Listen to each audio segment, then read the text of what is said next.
Hey everyone, you are listening to Beyond the Ring podcast. I am Tejas and this is the SmackDown and AEW Rampage review. And guys, before we get into this review, make sure to hit that like, share, subscribe, do all that great stuff, and do let me know your thoughts as well on this week's both SmackDown and Rampage shows on the comment section below. And we firstly focus upon the SmackDown show and guys, and we have SmackDown show began with Becky Lynch and Bianca Belair's segment, which was a fairly good segment, I would say, and I liked it. It was long, it was, yeah, felt like that, but it was good for what it was, I would say. And in the ending of the segment we saw that the same kind of handshake that was offered by Bianca to Becky Lynch this time, and Becky Lynch slaps Bianca, and then they had a small kind of brawl, and Bianca hit the actually Becky tried to manhandle Stan, and Bianca actually hit with a KOD, and the face was standing tall. And I mean, seeing this, I'm very kind of a WWE booking. We see that in every and the go home show that faces stands tall and then they lose. And I do think that Bianca Belair should I mean not be winning the SmackDown Women's Championship, and they actually ruined her. I'm very the SummerSlam thing they did. I didn't like it. So there was a very lot of different ways they could have done it. But anyways, guys, we then get to the next segment, Nakamura and Books, because Shinsuke Nakamura versus King Nakamura versus Apollo Crews for the Intercontinental Championship. We have seen this match tons and tons of times, so there was nothing new to this match. This was just fairly fine match, I would say, a decent match. And in the ending, we saw Nakamura, and the only thing that apart from the match that was good was Rick Books actually exploded suplexing Commander Aziz. That was fun. That got a huge ovation from the crowd, and that was fun actually. And that kind of created distraction for Apollo Crews, and Nakamura took Crews with a crucifix and pulled his legs for a victory. And Nakamura is still the Intercontinental Champion, so I thought about Apollo Crews would be winning it back, but no. I don't know if they are going to continue this rivalry, or if Nakamura is going to get drafted. This champion is going to move. I don't want to see that, but yeah. Nakamura going to Raw is completely fine for me, but if he is having that Intercontinental Champion, I don't know. Maybe let's see. But Apollo Crews as well, he can also go to the Raw as well. So yeah, so we get to the next interview segment by Montez Ford, and he had a lot of feelings about his match on Sunday, and he actually said that he's going to reclaim, and he kind of takes a shot on Roman and the bloodline itself, like they are the bloodline witches, and that was being watched by Roman Reigns, and Roman Reigns didn't like that, and that kind of created a matchup for the main event, Roman Reigns versus Montez Ford, and he demanded that match to Paul Heyman, and yeah, his special counsel. So this the building to this match was really good, I would say, and was pretty excited. Actually, this is it's a new fresh kind of thing. And there were fans that were expecting that Montez Ford should get a break from the tag team and have a singles run. So kind of they actually had listened to it and had a main event spot for him. And I like the way SmackDown is giving chances for the new guys, and I hope to see like this more. Yeah, even if you are in the other title picture like Apollo Crews, or if for that matter Nakamura as well, but he's a Intercontinental Champion, I know. But yeah, so that's what I think it is. And that's it. And we get to the next segment where Adam Pearce and Sonya Deville were approached by Paul Heyman, and the main event match was being confirmed. And then we get to the Rollins Edge promo, and Rollins actually demanded Edge to show up to next week, as he will be coming home and just destroy her in the front of the family. So we have got a confirmation as well. Edge is going to be on next week's SmackDown. So next week's SmackDown is special because we are beginning with the draft, and I was planning to roll out the draft prediction this week, but I actually didn't get time. So fairly, I would say that I would be coming out with the predictions next week, before Raw or after Raw. That's what my thought is. So again, guys, we had a Liv Morgan then match, Liv Morgan versus Zelina Vega match. So this match was already actually finalized last week, and this was a normal match, nothing to say about that much average match. And Liv Morgan won the match, and Liv Morgan actually lost the match. Sorry about that, because that's the way the booking should be. But Zelina Vega got the victory there, kind of distraction created by Carmella. So I think so. This is just to have a heat on the heel character of Carmella, and fairly predict that I predict that Liv Morgan is going to win at Extreme Rules. And we get to the happy Corbin segment, a happy talk. Thought about this would be a fun segment, but no, man, I didn't like it. The way he was, I mean, the character is cool, but man, this I don't know why this isn't working. But we got a new return or a debut, you can say. And Riddick Moss actually attacked in a hoodie on Kevin Owens while he was going to attack, while he was going to attack Baron Corbin for what he did last week. Because Corbin actually attacked Kevin Owens before the match last week, and the match was called off. So Riddick Moss. So think so that Riddick Moss and Kevin Owens storyline is going to. So I think so Kevin Owens going to stay on SmackDown. Yeah, because when you start a kind of a rivalry, when you show us that, it's not a better idea to just draft both of them. So that's what my thinking is. So fairly, I was predicting Kevin Owens. Should go to the Raw, but let's see how it goes, man. And Nikki Ash versus Natalia, just fill a match, and that was it. And Nikki Ash, they are the tag team champions. I was like, they are not Raw superstars. Why are they here? And I was like, oh man, this they are the women's tag team champions, so they can be on both brands. They said, and Nikki Ash won this match, and pretty much nothing to say. And we had a Dominic Mysterio promo, and it's confirmed like they are going with a turning on Dominic Mysterio and the heel character. And there's plans as well to put him on the mask as well, for a new heel character for him. It's interesting to see what it would be for Dominic Mysterio. And he kind of said to his father that his involvement is getting too much. And Sami Zayn actually also had a suggestion for his father's involvement is getting a hindrance for his performance. That's why, and he fairly, understands that, and sorry for that, accepts that. And that was the segment, good segment, good storyline, progression segment. And so we get to the next segment where Naomi actually came out, had the entrance, after the commercial. And Naomi was in the ring, and she was kind of challenging the women's roster who wants to face. But Sonya Deville comes up, kind of screws her, kind of pieces of like a boss does. And this was a really worked out segment, man.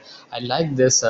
This was one of the moment of this week's SmackDown. I loved it actually, and I'm loving this rivalry ever since they began the face off, and the way Naomi actually. And it's going to be interesting if they are going to include Bloodline into this, because Bloodline, you see that if they want any match, they're going to get it. They like you see Paul Heyman, asking for any match to Sonya Deville and Adam Cole, Adam Pearce.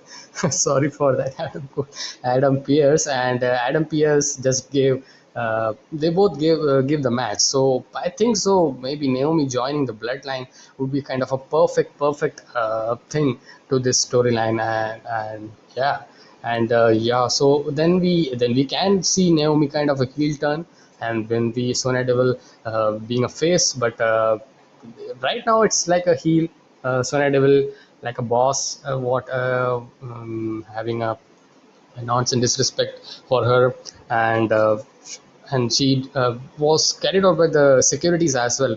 And Cole was saying like, What security for what, man? I mean, it's great. It's great. I mean, the way actually they worked out this segment, I really liked it. And yeah, so we are sure to see this Sonya Deville versus Naomi match, and they kind of teased it. Actually, Naomi challenged as well. We have a one-on-one match, and she says that if I was into the ring, and she would slap out of the glow that she has. So clearly we're going to see the return of Sonya Deville, and we have some great shots being taken on each other, because we know that how Sonya Deville actually came into this role after she lost that loser leaves match against Mandy Rose, if you remember last year's SummerSlam. Yeah, so a really great segment, a good segment, I would say. And we get to the final match, main event, Roman Reigns versus Montez Ford. And this was a great opportunity that they gave for Montez Ford. And Montez Ford got uh, he got a really great near falls against Roman Reigns. And this is one of the Roman Reigns match where I mean, Montesford is on not on the level of Romans, and he just gave a lot of things and lot of like rub to Montesford, what we expect. And yeah, and how he took the bump and all, and how he took the and the moves and maneuvers, and how Roy Reigns actually sold it. It was just perfect, I would say. And I really like this match, and what they did, what they actually had for Montesford, giving an opportunity. And even though it was like the believability factor was like, but it was like we are not going to see Montesford beat Roman Reigns. But Montesford had a great showing, and he can hang up with a main event superstar that he actually shown there. And it was a really good match. Uh, Great, a good main event to close down, I would say that. And in the ending of this match, we saw Ford actually tapping out for the guillotine, and we then have Usos getting called up to beat him up, because Paul Heyman demanded that he should uh, paid him some respect for that. So they kind of, and Finn Balor, Demon King appears, and Demon King actually jumps from the ring post, and that was just cool, man. The whole match, the main event, as well as the closing segment, was really cool, and it was nice, and I liked it the way they ended. So there was there was a lot of average stuff, was just nothing to care about. But that Sonya Deville and the yeah, Sonya Deville and Naomi stuff, and this, it's just cool, man. I mean, to see that, it's pretty interesting. And yeah, that's the SmackDown show, guys. And we get what's your thoughts on this SmackDown show? Let me know your thoughts in the comment section below. We now get into the Rampage show, which was a very fun show. And we actually began with CM Punk versus Powerhouse Hobbs. This was a nice match, I would say. CM Punk match, the first TV match of his, the first ever televised match after 7 years. And this was a fairly nice match, I would say. Nothing great that was there. It was off sometimes, and we had a kind of a spot as well, where Punk was actually had a Hurricane Rana on Powerhouse Hobbs, and that didn't look good. And the chemistry wasn't very perfect, as I would say. And it was kind of not having a good feel when we were watching sometimes, I would say. But CM Punk was going to get the victory, so they kind of prolonged this match, I would say, kind of 15 minutes or so. This could have fairly like 10 minutes or so, under 10 minutes would have done this match. So yeah, so that's what I think. I don't see CM Punk getting beaten up by Powerhouse Hobbs. So that's what, because he won the match against Darby Allin, such a main event superstar of one of the main event superstar of AEW. So that's what actually kind of didn't like me. I kind of didn't like it. But we get to CM Punk getting the victory here by hitting the GTS. And we get to the next match, Super Click, Adam Cole and the Young Bucks, Matt Jackson, Nick Jackson versus Christian Cage, Jungle Boy, Luchasaurus. Very fun match, very good. I mean, this was a really crowd pleasing as well as very fun match. And the heels and faces, kind of the chemistry that we expect from AEW, they just put on very cool. And the whole ambience and the whole enthusiasm was still there, because they are still in the other stadium. So that was cool, man. And it was a very really nice match. In the ending of this match, we saw Bucks actually threw Jungle Boy off the ramp, and in the ring, Luchasaurus set up went for a choke slam on Cole. Cole then hit a Big Shining Wizard for a 2 count, and Cole then hit the Panama Sunrise on Luchasaurus, and that got a huge ovation. As before Bucks hit the BT trigger, and Cole hit the boom, and they're calling it the boom. Uh, Last shot was great, man. It was good, more good. And Adam Cole and Young Bucks got the victory. And after the match, we saw kind of a small kind of a face off, you can say, between Adam Cole and Jungle Boy, and we actually are confirmed for Adam Cole versus Jungle Boy. This match is confirmed for AW Dynamite next week, and this was very fun, man. Uh, like uh, like what do you expect from these guys? It's just cool. The whole character work by Young Bucks and Adam Cole. But Adam Cole, his one thing I want to say that Adam Cole is too much protective character. He's just running out of things. Like kind of if you remember, like Seth Rollins thing that I expected. That I kind of not expected that I kind of saw there. So that's they should not make too much kind of a afraid kind of character of Adam Cole. So that's what my thought is. And then we get to the next tag team match: Chris Jericho and Jake Hager versus Ethan Page and Scorpio Sky. A very fun match, I would say. Really old school touch to this match, and worked it out very well. And I enjoyed this match, man. Nothing to say about. And Hager actually.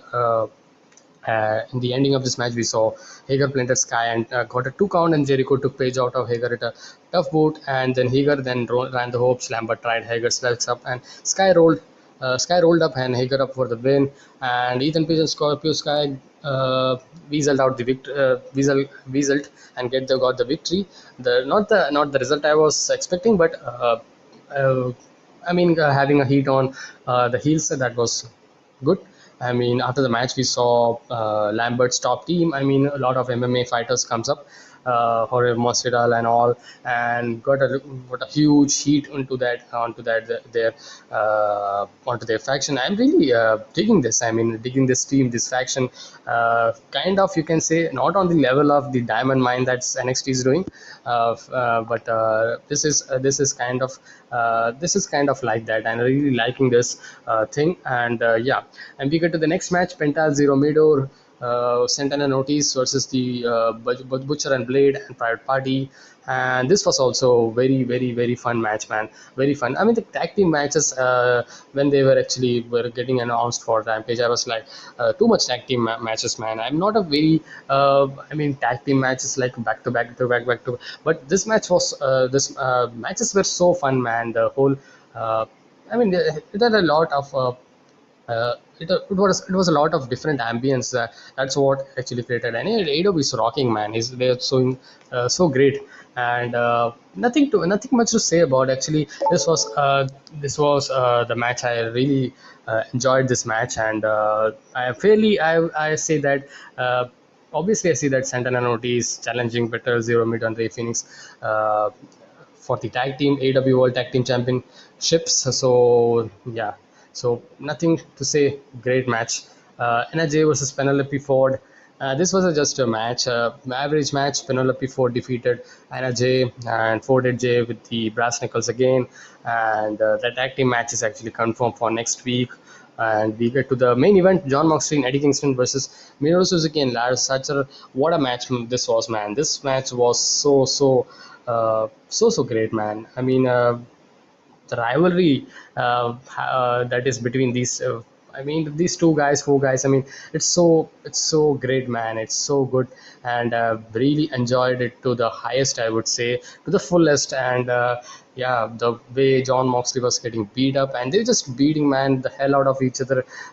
Yeah, just so much fun to watch these guys getting beat up and beating as well each other. And we got a surprise kind of a debut, you can say, because Homicide, and it's a perfect thing because he's kind of a background of the this this hardcore kind of stuff. So lot of ECW touch into this match. I really liked and really loved actually. And the ending was really fun when Kingston actually hit with that kendo stick several times onto that trash can, onto the yeah, Lance Archer's head was into that, and he just was like got the pin and got the victory. Really cool, man. The really fun match. And this week's Rampage show was a really fun episode, very fun episode, very enjoyable episode. And by the way, by the word of fun, I actually have used this word too much in the Rampage review. I know that in the whole review as well, because this was the very fun episode of the two both shows. I mean, SmackDown, comparing SmackDown and Rampage, both of them are very 2 hours this week. So this week for me, Rampage won because so SmackDown was like, I just like two things: the Roman Reigns thing, Montez Ford match, and the Naomi and Sonya Deville stuff. That just starting. So that was the thing that I liked. And apart from that, I didn't like anything other than that. I didn't see anything that was much careable like. And but inside of Rampage, man, AW is having so much storyline, that such investable format, and so great, man. It's so much fun to be a pro wrestling fan right now. And yeah, the fact that AW is putting on some great really good shows. And this was a really good Rampage, really fun Rampage. I enjoyed it. And a fairly enjoyable weekend of wrestling this week. And that's it, guys. And I actually put on the Extreme Rules predictions yesterday, and you could check out that and do tell me your predictions as well on that, as well as do tell me your thoughts on SmackDown and Rampage on the comment section below. I do would like to hear your thoughts as well. So I'll see you guys in the next one. Until then, be safe, stay energetic, and peace.